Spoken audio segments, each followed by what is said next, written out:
Assalamualaikum. Apa khabar semua? Petang-petang begini, sihat? Mudah-mudahan semua sihat. Hari ni kita nak cerita tentang anjing. Kecil-kecil saya ni takut dengan anjing ni. Ya, anjing kejar ketika pergi sekolah kan. Tapi anjing ni makhluk Allah. Tentu ada iktibar dari kejadian anjing ni. Jadi kita nak bincang tentang tu lah. Jom.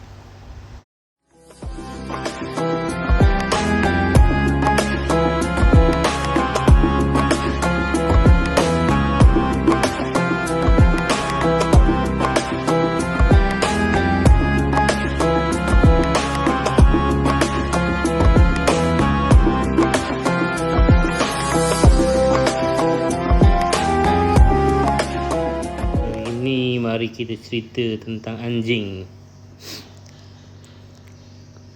Anjing. Tapi kita nak ambil iktibar.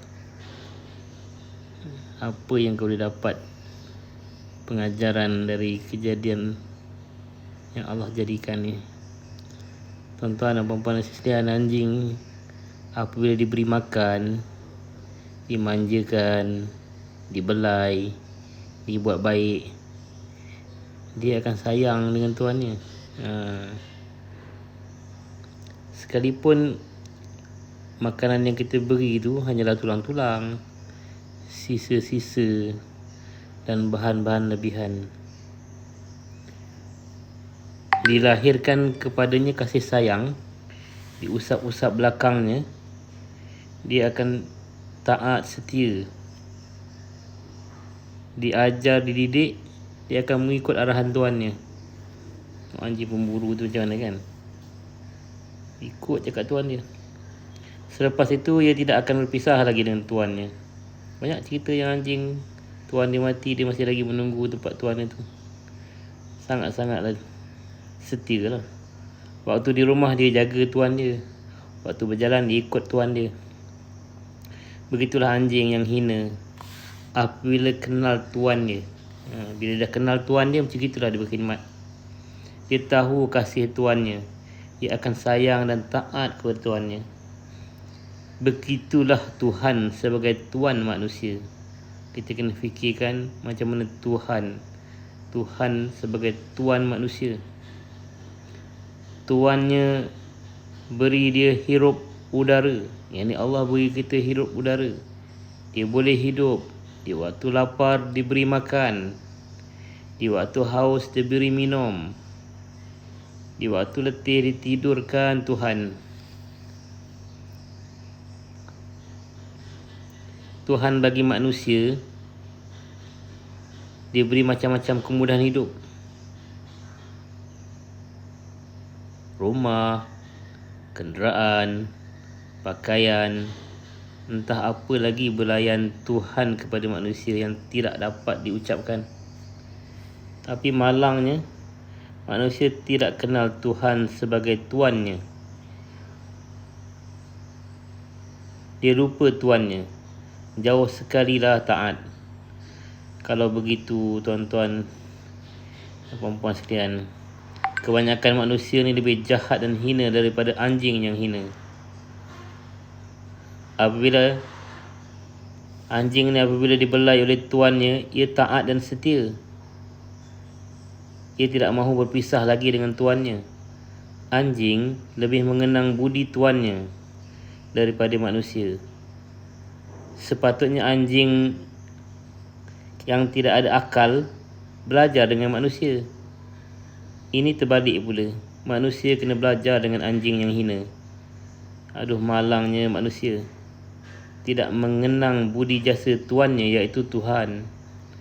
Anjing lebih mengenang budi jasa-jasa tuannya. Patutlah manusia ramai yang masuk neraka. Anjing selamat dari neraka. Ada satu kisah tuan-tuan dan puan-puan yang dikasihi sekalian, yang saya nak kongsikan. Ada seorang ulama bernama Syekh Junaid Al-Baghdadi, seorang wali Allah. Satu ketika beliau berjalan di bandar Baghdad, melalui satu lorong Dan beliau ingin ke masjid.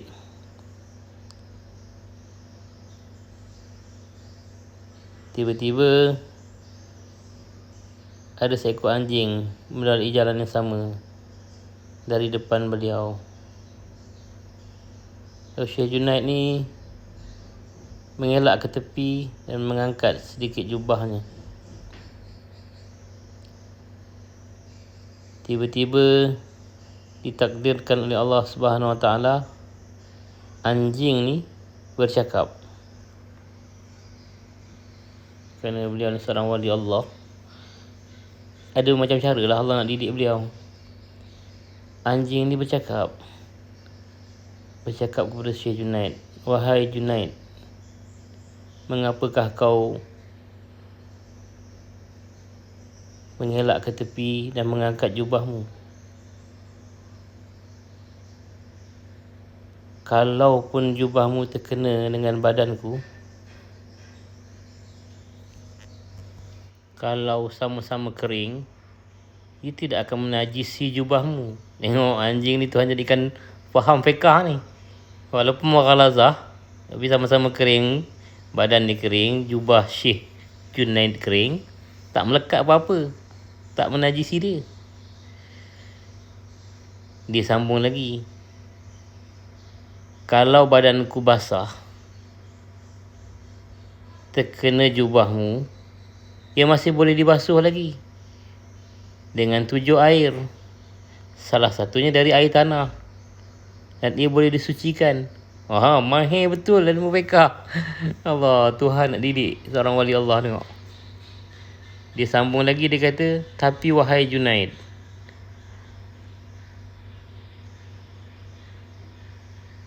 jubahmu yang kena badanku yang bernajis ni masih boleh dibasuh, tetapi yang tak boleh dibasuh ialah hatimu yang merasa kau lebih mulia dari aku. Hatimu yang jahat yang merasakan kau lebih mulia dari aku tak akan boleh dibasuh walaupun dengan 7 lautan air. Begitu kata-kata dia sangat masuk ke hati Syekh Junaid. Syekh Junaid terus berkata, wahai anjing, marilah duduk bersamaku, tinggal bersamaku. Syekh Junaid rasa bersalah sangatlah. Dia tahu itu teguran dari Allah, kerana hati terdetik merasa anjing itu hina. Allah nak didik dia, jadi macam itu. Kita tak pernah lah bercakap dengan binatang kan. Tapi orang Tuhan, Nabi-Nabi, Rasul-Rasul, wali-wali pilihan Tuhan ni, ada masa-masa tertentu tu Allah buka hijab, dia boleh bercakap dengan binatang. Anjing tu, tegur dia tu, Tuhan yang tegur dia melalui anjing. Mengatakan, kalau kamu rasa aku ni hina, kalau kamu terkena badan aku yang menajis, kamu masih boleh suci lagi. Tapi hati kamu tu tak boleh suci kerana merasa aku hina, kamu mulia. Itu dengan 7 lautan pun tak boleh suci lagi. Begitu. Ya Allah Tuhan. Jadi Syekh Junaid terharu dan minta anjing tu berkawan dengan dia. Dia nak ajak ke rumah. Anjing tu kata apa, tuan-tuan dan puan-puan sekalian? Macam mana aku nak berkawan dengan kamu? Kamu tak yakin dengan Allah Subhanahu Wa Taala. Aku tak menyimpan makanan untuk esok. Aku makan hari ni, rezeki hari ni. Besok aku tahu Tuhan akan beri aku rezeki. Tapi kamu manusia menyimpan makanan untuk hari besok, seolah-olah besok tu Tuhan tak bagi rezeki. Begitu makin deep, makin dalam sentuhan dari Allah SWT melalui anjing ini. Jadi tuan-tuan dan puan-puan sekalian, kita ni ya Allah, anjing dan cerita ni dah tinggi sangat lah. Tapi kita ambil kata-kata kita yang awal tu, anjing yang hina tu, walaupun diberi makan tulang-tulang, sisa-sisa bahan-bahan lebihan, diusap-usap, disayang, dia tegur sayangkan tuan dia. Dia kenal tuan dia, dia tak nak pisah lah. Sanggup jaga tuan dia, jaga rumah tuan dia, jaga harta tuan dia, jaga ternakan kambing tuan dia ke. Ada orang bela anjing dekat kolam ikan, setia dia jaga kat situ. Dia tahu tuan dia punya. Begitulah anjing yang hina tu, bila kenal tuan dia, dia sangat berkhidmat, sangat taat dengan tuan dia. Tapi manusia ni Allah, kita ni lah semua kan. Tuhan beri kita makan, bila lapar Tuhan yang beri makan, haus Tuhan yang beri air. Tuhan beri kita hirup udara setiap ketika kan, tak ada bil yang bayar pun. Kita letih, Tuhan tidurkan. Tuhan beri macam-macam kemudahan hidup. Rumah, kenderaan, pakaian, isteri, suami kan. Macam-macam. Tapi malangnya manusia ni tak kenal Tuhan tu sebagai Tuhan dia. Dia lupa Tuhan, lupa Tuhan dia lah. Jauh sekali nak taat, akhirnya kita lebih jahat, lebih hina dari anjing yang hina. Anjing tahu juga nak mengenang budi Tuhan dia. Kita tak pandai. Terbalik kita ni. Patut anjing belajar dengan kita. Kita ni ada otak, tapi kita yang kena belajar dari perumpamaan dari anjing ni. Hinanya kita. Malang manusia ni. Patut dia kalau tak sungguh-sungguh buat perubahan diri, kita yang masuk neraka. Anjing tak masuk neraka kan, kita yang masuk neraka.